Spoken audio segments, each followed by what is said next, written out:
household chore, packing up. The subject is Prince Charles. It is not political problems which beset him. As far as the British press is concerned, it is the more serious affairs of the heart. Once upon a time, this young woman caused a sensation in the British press. The time is now, and the young woman is a lady, Lady Diana Spencer, the current popular favorite, at least of the British press, to marry Prince Charles. This is not a news story, as any panting reader or viewer will tell you. So why is this attractive, aristocratic kindergarten teacher the possible future queen of the moment? Nigel Dempster is the most widely read and most outspoken gossip columnist in Britain. Lady Diana is 19. She's 13 years younger than him. She's got to be young because the other girlfriends have got what we call here form. They've got a past. And the last thing you can do is have a future Queen of England whose boyfriends suddenly come out of the woodwork and sell their story for a considerable sum to the Sunday newspaper. But surely you will say all this has happened before. Indeed it has. Prince Charles may be shy and he may even stutter a little, but he is the heir to the last great glamorous throne, and there's been heavy breathing in the press on at least a dozen occasions. There was Lady Jane Wellesley, Sabrina Guinness, Davina Sheffield, Amanda Knatchbull. For a while there was even Lady Fiona Watson, until it was discovered that more of her was being seen than required in Penthouse magazine. There were even a few Americans, but despite a parent's best intentions, there was not Tricia Nixon. One of the prince's biographers states flatly that for Charles, it was almost dislike at first sight. Prince Charles has an extraordinary appeal to women. He's accosted on the beaches. He's accosted when he leaves the beaches. In fact, almost everywhere he goes. Witness this reaction from a Georgia cheerleader, to whom he's hardly said more than hello. You're not excited, are you? Oh, yes, I am. His Royal Highness, to some extent, is a prisoner of his own remarks. He once said about 30 was a good age to marry. He's just turned 32. 1 year ago, there was a serious national debate because the press said he was about to marry Princess Marie Astrid of Luxembourg. She's a Roman Catholic, and constitutionally, he's forbidden to marry a Catholic.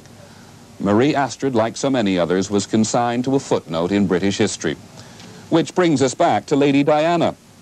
Nigel Dempster is often right about royal matters. If things go well and Lady Diana doesn't, she might, of course, suddenly discover that when she shakes hands with people, she comes out in a rash. If all that is circumvented and she is seen to be all right and to be able to cope and not have a nervous disposition, then I think they'll have an engagement sometime in the April, May, and a wedding perhaps this time next year.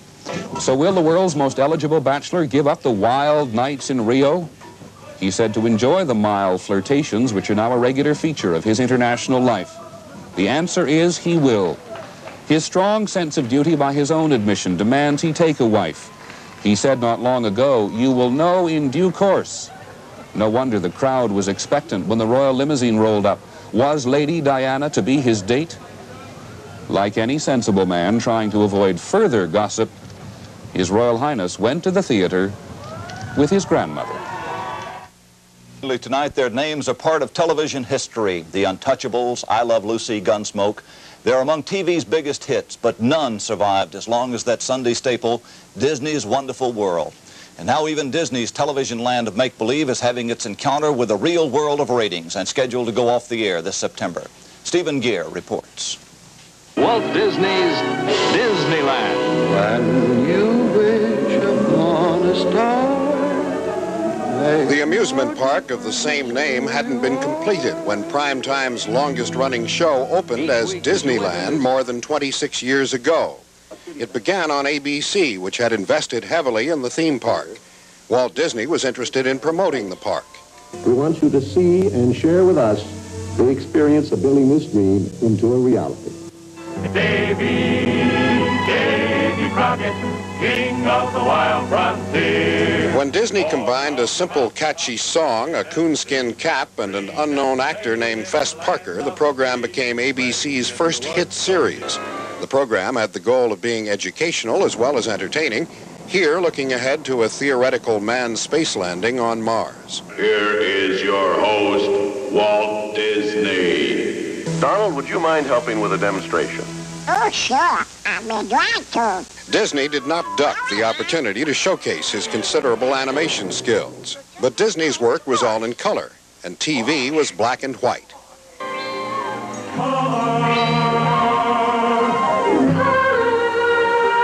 1961, NBC wanted to promote color television, and Disney had color to promote.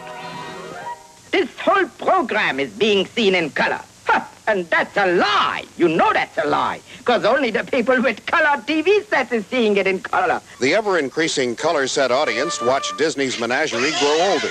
In 1978, Mickey turned 50. The show turned 24 and got hit in the face with 60 Minutes high ratings. What went wrong?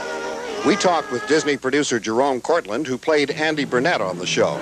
He says one reason Wonderful World got scalped in the ratings is that Disney's best work is too expensive to produce for television. Well, the way we do animation here, I hate to beat our drum, but it's so far superior to any of the other animation that it's just terribly expensive, and we can't do new animation very often just for television. The Disney producers may be living in fantasy land, but they hope to continue the show in some form on another network in the fall. But that's a story for Tomorrowland. Stephen Gear, ABC News, in the wonderful world of Hollywood. Thank you, Steve. Once again, tonight's top story. The latest American proposal for freeing the hostages has been received in Tehran. The State Department pointedly reminded Iran today that unless the plan is accepted soon... Negative, Joe. Get out. Get out. Bail out now. Okay, General. But I'd like Harry to get some pictures of those wrinkles before I buy them. Now, a think tank for toys in the news. Think tank is slang for a place where people work mostly by thinking of ways to solve problems, or in this case, thinking up new toys.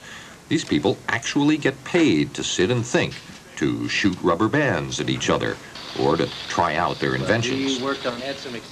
This is Smith Engineering, where founder Jay Smith and his workers design new toys like this sound gizmo.